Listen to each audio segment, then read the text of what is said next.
ஓம் சர்வமங்களமாங்கல்யே சிவே சர்வார்த்தசாதகே சரண்யே த்ரியம்பகே கௌரி நாராயணீ நமோஸ்துதே. ஓம் நமச்சிவாய. மேன்மைகள் சைவ நீதி விளங்குக உலகமெல்லாம். நோயற்ற வாழ்வே குறைவற்ற செல்வம். அந்த நோய் நொடிகள் இல்லாத வாழ்வு இந்த உலக மக்கள் எல்லோரும் வாழ வேண்டும் என்று கலியுகத்தின் காந்தமலை ஜோதியாகிய சபரிமலை சுவாமி ஐயப்பனுடைய பரிபூர்ணமான திருவுருளெல்லாம் நிறைய வேண்டும் என்று இறைவனுடைய திருவடியை சிறந்தாழ்த்தி டான் தமிழொலி ஓம் தொலைக்காட்சி நேயர்கள் அனைவருக்கும் சர்வதேச இந்து மத குறிப்பீடம் அகில இலங்கை சபரிமலை ஸ்ரீ சாஸ்தாபீடத்தின் சார்பில் இனிய வணக்கங்களும் நல்லாசிகளும். இன்றும் மங்களகரமான விஸ்வாவசு வருஷம் ஐப்பசி மாதம் 18ஆம் நாள் 4/11/2025 செவ்வாய்க்கிழமை. இன்று மலர்ந்திருக்கின்ற இன்றைய பொழுதும் நம் எல்லோருடைய வாழ்விலும் எல்லா விதமான சிறப்புகளும் வெற்றிகளும் கிடைக்க வேண்டும் என்று இறைவனை பிரார்த்தித்து இஷ்ட தெய்வங்கள் குலதெய்வங்களை வழிபாடு செய்து பெற்றோர்கள் பெரியோர்கள் குருவானவர்கள் ஆசிரியர்களையும் வணங்கி அவர்களுடைய அன்பையும் ஆசியையும் பெறுகின்ற பொழுது எந்த நாளுமே நமக்கு நல்ல நாளாக அமையக்கூடியது. இன்று மங்களவாரம் என்கின்ற செவ்வாய்க்கிழமை. ஒவ்வொரு வாரங்களிலே ஒவ்வொரு சிறப்புகள். இந்த பொதுவாக செவ்வாய்க்கிழமை மங்களவாரம் என்கின்ற பொழுது துர்க்கை அம்பாளுடைய வழிபாடு, ராகு கால துர்கா பூஜை, இவ்வாறு பல இடங்களிலே சிறப்பாக நடைபெறக்கூடியதாக இருக்கும்.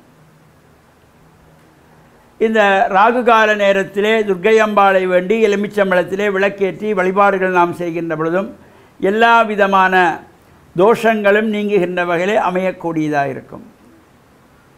இது இந்த எலுமிச்சம்பழம் அன்னை பராசக்தியாகிய துர்க்கையம்பிகையானவள் எல்லா அசுரர்களையும் சம்ஹாரம் செய்துவிட்டேன் என்று ஆனந்தமாக சந்தோஷமாக அமர்ந்திருக்கின்ற வேளையிலே நாரத மகரிஷி அங்கே செல்லுகின்றார். தாயே, அனைத்து அசுரர்களையும் அழித்து விட்டோம் என்று ஆனந்தமாக அமர்ந்திருக்கிறீர்கள். இன்னும் இலை மறை காயாக பல அசுரர்கள் இருக்கிறார்கள், அவர்களை எப்போது அழிக்கப் போகிறீர்கள் என்று கேட்டபொழுது அன்னை துர்க்கையம்பிகையானவள், நாரதா, நீ சென்று அனைத்து அசுரர்களையும் ஒன்று திரட்டி வா, நான் அவர்களை அழித்து விடுகிறேன் என்றதும் செய்வதறியாது ஏற்கின்ற பொழுது இறைவனை போய் வேண்டுகிறார் நாரதர். சுவாமி, அன்னை பராசக்தி ஆகிய துர்க்கையம்பிகை எல்லா அசுரர்களையும் ஒன்று திரட்டி கொண்டு வா என்று எனக்கு கட்டளையிட்டு இருக்கிறாள், என்ன செய்வதென்று தெரியவில்லை என்ற பொழுது இறைவன் கண்களை மூடி நாரதருடைய கையிலே கொடுத்தது தான் இந்த எலுமிச்சம்பழம், தேசிக்காய். எலுமிச்சம்பழத்தை கொண்டு வந்து நாரதர் கொடுக்கிறார். உலகில் உள்ள அனைத்து அசுரர்களையும் இதில் அடக்கி இருக்கிறேன். உலகத்தின் வடிவத்திலே இந்த எலுமிச்சம்பழம், அதற்குள்ளே இருக்கின்ற சாறுகள், சுளைகள், விதைகள் இவையெல்லாம் அசுரத்தனம் கொண்டவை. எனவே வாயிலே போட்டு முழுங்குகின்றாள். அதனால தான் இந்த ராகு கால நேரத்தில் இந்த துர்கா பூஜை. இந்த ராகு காலம் பொதுவாக சுபகாரியங்கள் எதுவுமே செய்யக்கூடாது. அம்பாள் வழிபாடு.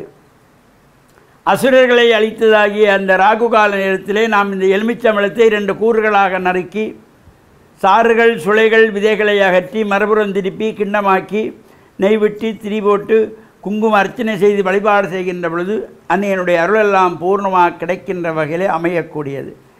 நாமும் இந்த செவ்வாய்க்கிழமைகளிலே ராகு கால நேரம் பிற்பகல் 3 மணி முதல் 4:30 மணி வரையிலே வருகின்ற ராகு கால நேரத்திலே அம்பாளை வேண்டி வழிபட்டு எலுமிச்சம்பழ நிவேதனம், சாதம் நிவேதனமாக வைத்து பிரார்த்தனை செய்து எலுமிச்சம்பழத்திலே விளக்கி ஏற்றி வழிபாடு செய்து குங்கும அர்ச்சனை செய்து இறையருள் பெற்று மண்ணில் நல்ல வண்ணம் வாழ டான் தமிழொலி ஓம் தொலைக்காட்சி நேயர்கள் அனைவருக்கும் சர்வதேச இந்து மத குருபடத்தின் சார்பில் நல்ல ஆசிகளை கூறிக்கொள்வதில் மனமகிழ்வு கொள்கிறோம். சர்வே ஜனாஹாம் சுகினோ பவந்து சமஸ்த சன்மங்களானி சந்து சுபம்.